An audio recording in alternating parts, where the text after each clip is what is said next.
অসমকে এৰি দিব ব্ৰিটিছটোৱে দখল কৰিব কথাবিলাক ঠিক হ'ল আপোনাৰ লগত বগা টকা আছে কলা টকা নাই কি আছে মই আপডেটটো সোনকালে কৰিম আপোনাৰ লগত বগা টকা আছে কলা টকা নাই আপুনি অসমৰ য'তে ত'তে আজিৰ দিনত মাটি কিনিব পাৰিব সব পিডিএছত যিখিনি পায় এই পোৱাখিনি কেন্দ্ৰীয় চৰকাৰৰ পৰা ৰাজ্য চৰকাৰৰ যিটো আছে এইটো ষ্ট্ৰীম লাইন কৰি কোনো কাৰণত যাতে আমাৰ অঞ্চলৰ বেনিফিচিয়াৰীসকলে বঞ্চিত নহয় যিসকলে পাব লাগে সেইটো কথাটো আমি সদায় চাই থাকোঁ ৰিভিউ কৰি থাকোঁ গতিকে এতিয়া নতুনকৈ মই এই 2 দিনত বা এই সপ্তাহত কৰা নাই কি আছে মই আপডেটটো সোনকালে কৰিম এইটো আগতে আছিলে আগতে তেনেকুৱা দুৰ্নীতি ক'ৰবাত চাউল কাটি ৰখা আটাটো বিক্ৰী কৰি দিয়া তেনেকুৱা বহুত কাহিনী আছিলে কিন্তু এতিয়া এনেকুৱা আৰু নাই এইটো প্ৰায় যোৱা 2 বছৰমানত 3 বছৰমানত আমি বাৰম্বাৰ ইয়াৰ ৰিভিউ কৰি ছিষ্টেমটো ঠিক কৰি এইটো অৰ্গেনাইজ কৰি চব ঠিক লাইনত অনা হৈছে আপোনাৰ লগত বগা টকা আছে কলা টকা নাই আপুনি অসমৰ য'তে ত'তে আজিৰ দিনত মাটি কিনিব পাৰিব ট্ৰাইবেল বেল্ট এণ্ড ব্লকক বাদ দি তাতে বিতৰ্ক কেনেকৈ হ'ব পাৰে মহিলাসকলক ট্ৰেইনিং দিয়া হৈছে আৰু তেখেতসকলক মুকুতা লগৰী বুলি নাম দিয়া হৈছে অসম কোঅপাৰেটিভ ছ'চাইটি পাল কোঅপাৰেটিভ ছ'চাইটিৰ তৰফৰ পৰা এই ট্ৰেইনিঙত সহায় কৰা হৈছে আৰু এক্সপাৰ্ট আহিছে আৰু প্ৰথম এটা পদক্ষেপ আমাৰ বিটিআৰ কোঅপাৰেটিভ ছ'চাইটিয়ে এটা ছ'চাইটিক এইটো দায়িত্ব দিয়া হৈছে য'ত তেখেতসকলৰ 20 জন সদস্য আছে আৰু সকলো ট্ৰেইনিং তেখেতসকলে লৈছে আৰু সেই খেতিটো তেখেতসকলে আৰম্ভ কৰিব আমি সকলো জানো পালটো যিটো আছে মুকুতা এইটো আমাৰ মহিলাসকলে অৰ্নামেণ্ট হিচাপে ইউজ কৰে আৰু এই অৰ্নামেণ্টটো বিভিন্ন প্ৰকাৰে এইটো ডিজাইন কৰা হয় আৰু এই খেতিটো বহুত টান নহয় আমি এটা সৰু এৰিয়া এটাত পানী ইয়াত ৰাখি পেলাই খেতিটো কৰিব পৰা যায় আৰু ইতিমধ্যে খুব সহজো হয় সেইকাৰণে যিহেতু অৰ্নামেণ্টটো গহনাটো আমাৰ মহিলাসকলৰ আজিৰ কথা নহয় এনচিয়েণ্ট টাইমৰ পৰা ব্যৱহাৰ হৈছে অনাগত দিনতো ব্যৱহাৰ হ'ব কিন্তু পালটো আমাৰ ইয়াত আগতে এভেইলেবল নাছিলে আমিতো জানো আগৰ সময়বিলাকত কিবা গছৰ গুটি বা বিভিন্ন বনাই পেলাই এইটো কৰা হৈছিলে কিন্তু এতিয়া যেটো পাল খেতিটো কৰিব পৰা হ'ল আৰু হিটো সহজ কৰি তুলিলে এটো খুব ভাল হৈছে আৰু আমাৰ অঞ্চলৰ অৰ্থনৈতিক জাগৰণৰ কাৰণে আমাৰ মহিলাসকলৰ বিশেষকৈ cooperative society self help group বিভিন্ন এই খেতিটো কৰিব পাৰিব আৰু বিটিআৰ চৰকাৰে অহা ফাইনেন্সিয়েল ইয়াৰত আমি ডাঙৰকৈ সহায় কৰিম যিসকলে খেতি কৰিব বিচাৰে সেইসকলক পাল খেতিৰ কাৰণে আমি স্পেচিয়েল পেকেজ তেখেতসকলক আমি দিম আপোনাৰ লগত বগা টকা আছে কলা টকা নাই আপুনি অসমৰ য'তে ত'তে আজিৰ দিনত মাটি কিনিব পাৰিব ট্ৰাইবেল বেল্ট এণ্ড ব্লকক বাদ দি তাতে বিতৰ্ক কেনেকৈ হ'ব পাৰে কিন্তু আপুনি মোক বুজাই দিয়কচোন এইটো বিতৰ্ক এটা কৰিলে বিতৰ্ক হ'ব পাৰে মই ৰাইজৰ দলকে মই সুধিলো যদি শিৱসাগৰৰ অখিল গগৈয়ে গুৱাহাটীত মাটি কিনিব পাৰে তেতিয়া গুৱাহাটীৰ হিমন্ত বিশ্ব শৰ্মাই যোৰহাটতো মাটি কিনিব পাৰে আজিৰ দিনত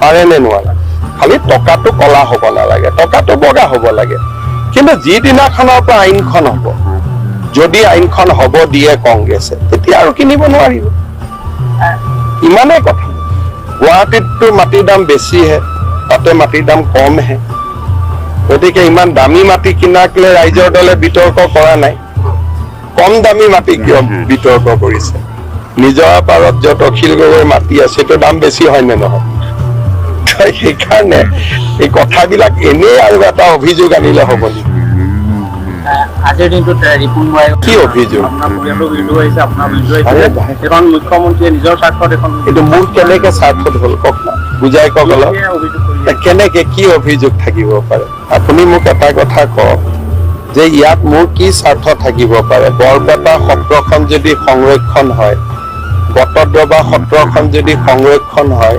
সুন্দৰদিয়া সত্ৰ যদি সংৰক্ষণ হয় পাটবাউসী সত্ৰ যদি সংৰক্ষণ হয় তাতে মোৰ কি লাভ থাকিব পাৰে মাজুলীত এতিয়া কিয় লগালগে মাজুলীতো ভৰত নৰহে আইনখনৰ বাহিৰত ৰাখিছে ভৰত নৰ ডাঙৰীয়াই ক'লে যে এই আইনখন আনিলে ST মানুহৰ অধিকাৰ নোহোৱা হ'ব শিডিউল কাষ্ট মানুহৰ অধিকাৰ নোহোৱা হ'ব সেইকাৰণে মই এইটোকে ক'লো সদনত যে মাজুলীৰ মানুহে এবাৰ আইনখন পঢ়ি চাওক যাতে তেওঁলোকৰ মনত কোনো ভুল ধাৰণা নাথাকে আৰু নৱেম্বৰত আমি আইনখন লৈ আহিম এইটো সদনতো আপোনালোকেও ভিডিঅ' ৰেকৰ্ডিঙত আছিলে ভৰত নৰ ডাঙৰীয়াই কোৱা কাৰণে মই বন্ধ কৰিলোঁ এতিয়া ভৰত নৰ ডাঙৰীয়াও বিজেপিত যোগদান কৰিছে আপোনালোকে এনেকুৱা কথাবোৰ কিয় সোধে? মই ইমান টিভিত জল পট কৰি যে মাজুলীৰ ওপৰত আহিছে, ভৰত নৰহে ক'লে যে আমাৰ মিচিং ৰাইজৰ অধিকাৰ নষ্ট হ'ব।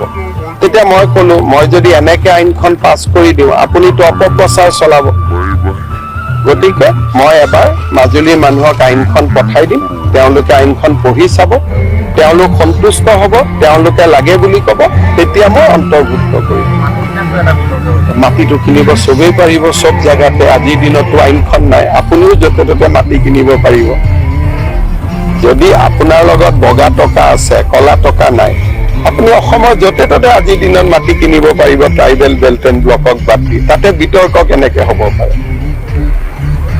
কিন্তু আপুনি মোক বুজাই দিয়কচোন, এইটো বিতৰ্ক এটা কৰিলে বিতৰ্ক হ'ব পাৰে। মই ৰাইজৰ দলকে মই সুধিলো, যদি শিৱসাগৰৰ অখিল গগৈয়ে গুৱাহাটীত মাটি কিনিব পাৰে, তেতিয়া গুৱাহাটীৰ হিমন্ত বিশ্ব শৰ্মাই যোৰহাটতো মাটি কিনিব পাৰে আজিৰ দিনত। পাৰে নে নোৱাৰে? খালি টকাটো কলা হ'ব নালাগে, টকাটো বগা হ'ব লাগে। কিন্তু যিদিনাখনৰ পৰা আইনখন হ'ব, যদি আইনখন হ'ব দিয়ে কংগ্ৰেছে, তেতিয়া আৰু কিনিব নোৱাৰিব। ইমানেই কথা। গুৱাহাটীততো মাটিৰ দাম বেছিহে, তাতে মাটিৰ দাম কমহে। গতিকে ইমান দামী মাটি কিনাক লৈ ৰাইজৰ দলে বিতৰ্ক কৰা নাই। কম দামী মাটি কিয় বিতৰ্ক কৰিছে?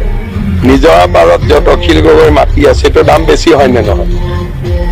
সেইকাৰণে এই কথাবিলাক এনেই আৰু এটা অভিযোগ আনিলে হ'ব নেকি? আজিৰ দিনটোত ৰিপুণ বৰাই কি অভিযোগ? আপোনাৰ পৰিয়ালৰ বিৰুদ্ধে আহিছে, আপোনাৰ বিৰুদ্ধে আহিছে। এখন মুখ্যমন্ত্ৰীয়ে নিজৰ স্বাৰ্থত এখন এইটো মোৰ কেনেকে স্বাৰ্থত হ'ল কওক না, বুজাই কওক অলপ। কেনেকে কি অভিযোগ থাকিব পাৰে? আপুনি মোক এটা কথা কওক যে ইয়াত মোৰ কি স্বাৰ্থ থাকিব পাৰে? বৰপেটা সত্ৰখন যদি সংৰক্ষণ হয়, বটদ্ৰৱা সত্ৰখন যদি সংৰক্ষণ হয়, সুন্দৰদিয়া সত্ৰ যদি সংৰক্ষণ হয়, পাটবাউসী সত্ৰ যদি সংৰক্ষণ হয়, তাতে মোৰ কি লাভ থাকিব পাৰে? মাজুলীতো ভৰত নৰহে আইনখনৰ বাহিৰত ৰাখিছে। ভৰত নৰ ডাঙৰীয়াই ক'লে যে এই আইনখন আনিলে ST মানুহৰ অধিকাৰ নোহোৱা হ'ব, চিডিউল কাষ্ট মানুহৰ অধিকাৰ নোহোৱা হ'ব। সেইকাৰণে মই এইটোকে ক'লো সদনত যে মাজুলীৰ মানুহে এবাৰ আইনখন পঢ়ি চাওক, যাতে তেওঁলোকৰ মনত কোনো ভুল ধাৰণা নাথাকে, আৰু নৱেম্বৰত আমি আইনখন লৈ আহিম। এইটো সদনতো আপোনালোকেও ভিডিঅ' ৰেকৰ্ডিঙত আছিলে, ভৰত নৰ ডাঙৰীয়াই কোৱা কাৰণে মই বন্ধ কৰিলো। এতিয়া ভৰত নৰ ডাঙৰীয়াও বিজেপিত যোগদান কৰিছিল। আপোনালোকে এনেকুৱা কথাবোৰ কিয় সোধে? মই ইমান টিভিত জল পট কৰি যে মাজুলীৰ ওপৰত আহিছে, ভৰত নৰহে ক'লে যে আমাৰ মিচিং ৰাইজৰ অধিকাৰ নষ্ট হ'ব। তেতিয়া মই ক'লো, মই যদি এনেকে আইনখন পাছ কৰি দিওঁ আপুনিতো অপপ্ৰচাৰ চলাব। গতিকে মই এবাৰ মাজুলীৰ মানুহক আইনখন পঠাই দিম, তেওঁলোকে আইনখন পঢ়ি চাব, তেওঁলোক সন্তুষ্ট হ'ব, তেওঁলোকে লাগে বুলি ক'ব, তেতিয়া মই অন্তৰ্ভুক্ত কৰিম। মাটিটো কিনিব চবেই পাৰিব, চব জেগাতে। আজিৰ দিনতো আইনখন নাই, আপুনিও য'তে ত'তে মাটি কিনিব। নেক্সট বিজেপি চৰকাৰ আহিব না নাই, সেইটো অলপ চিন্তা কৰাটো ভাল। PTCটো বহুত দূৰৰ কথা। কিয় কয়? PTC দখল, অসমটো দখল কৰিবৰ কাৰণে লাগিব লাগে। তাৰমানে অসমটো আমাক এৰি দিব, PTCটো বিজেপিয়ে দখল কৰিব। ধৰক আমি অসমটো দখল কৰিম। কৈছে কিয়? এনেকুৱা কৈছে কিয়?